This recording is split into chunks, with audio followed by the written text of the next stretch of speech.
And just imagine what it would be like if every church and every synagogue and every temple took one Sunday or one Sabbath in their church or synagogue or temple's tradition and fed a group of people. You see, we can't do everything, but together we can do everything. If we all just took out that moment to be of hope to someone else. Because I promise you that if we get the opportunity to be hope for someone else, they'll get the opportunity to be hope for us one of those days. Because there really is this cycle of life, this circle of life, this ripple in the sand, this ripple in the water that happens in this world. Hope in the midst of despair. Today is Paul Gromberg Benevolence Fund Day. And a few months ago, the board of directors decided that because folks in our congregation were struggling financially, that we would have one Sunday every other month where we would take a second offering of cash for the Paul Gromberg Benevolence Fund. Paul Gromberg, for those of you who don't know, was, I think, the mainstay volunteer of this congregation for a long, long time.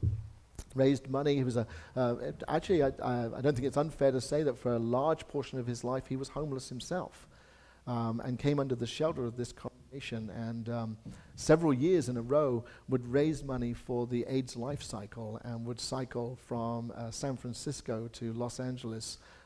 585 miles in 7 days is their slogan, and would raise money for someone else even though he had nothing himself. And he would just do that because he knew that was what he was supposed to do. If he was really being Christ in the world, if he was really being hope in the midst of despair. And you know, Paul Gromberg died a couple of years ago, and so we set up this fund just a few months ago in his honor and his name because it was just so appropriate to do that. And many of you have benefited from that offering of being able to ask the church, you know, just can you let us have just a loan or some cash or something just to help us get through. And I'm just so grateful that you have been so generous to that fund. And we're going to take a second collection again today. It's Paul Gromberg Day, so we're going to do that as a way of offering ourselves, of offering a bit of ourselves, and that's what we can do. Now, I realize that for some of us, cash is not an opportunity. We're strapped ourselves, and it's Christmas, and all sorts of things are happening, and so it shouldn't always be about putting our hands in our pocket. Sometimes it's about getting our hands dirty, actually doing something to the benefit of others that costs perhaps nothing more than our time. So today there is the Brown Bag Sunday lunch, and I know that whilst we have no kitchen, we're doing some other things, but perhaps you could offer to take the lunches down to Skid Row. If you've never actually been down and seen homeless people live on the streets in such vast quantities, perhaps that's an opportunity for you today to have a wake-up call, to find out how we can be grateful for what we do have. One of the things I think going to Ethiopia, or Vianney, you just came back from Cuba. You were sharing with, where's Vianney? Oh, she stepped out to her Mary Kay stall. She's selling on the street. But Vianney was sharing with me this morning, she was just in Cuba for 7 days.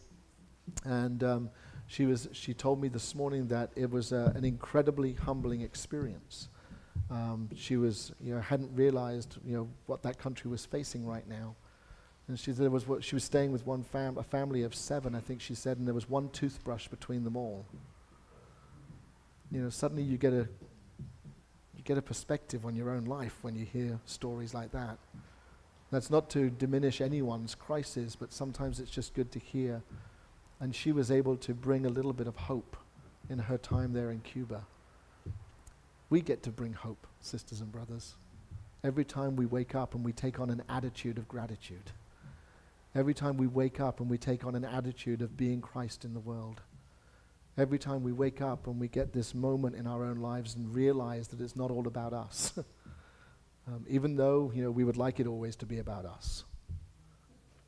But rather we get to be of service to the world. That's what Jesus did. That's what Mary did. She allowed herself to be of service to God. And that's what we get to do. That's what Crystal gets to do when she's serving coffee on the front lawn. And she listens to us all. That's what we get to do. That's what the board gets to do when we keep the main thing the same thing, and we think about what it is our responsibility to ensure that not only this church functions, but that this church extends itself. That's what cell phones get to do.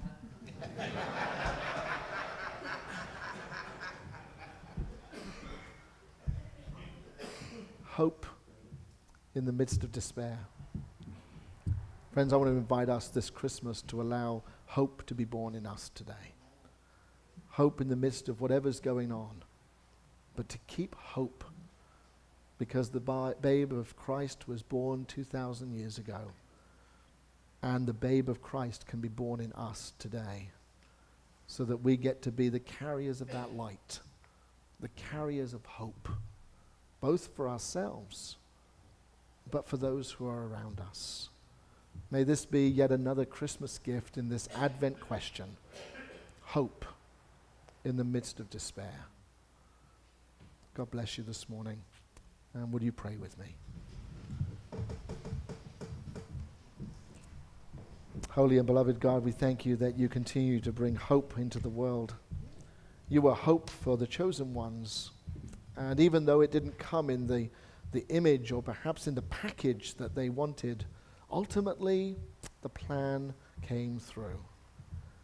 And so this day, God, even though we may not be in the circumstances that we want to be in, or others may not be, or the world might not be, or whatever it is that feels hopeless, today you invite us to become hope bearers in the world, to allow you to be born in us this day, so that we can bring about change in this world and continue this world to know that there is hope. Help us not to turn inward and just to become selfish, but to remind ourselves of the selfless acts that you performed and that you invite us to share. And now, God, I pray that you would take the words that have come from my mouth and not allow them to return to you without sharing something, feeding us, liberating us, inspiring us to bring about change. And God, I pray that you would do this not to glorify me or to glorify this church, but rather to reflect you into this world. May God be honored in all that is done in this church. And the people said, Amen. God bless you.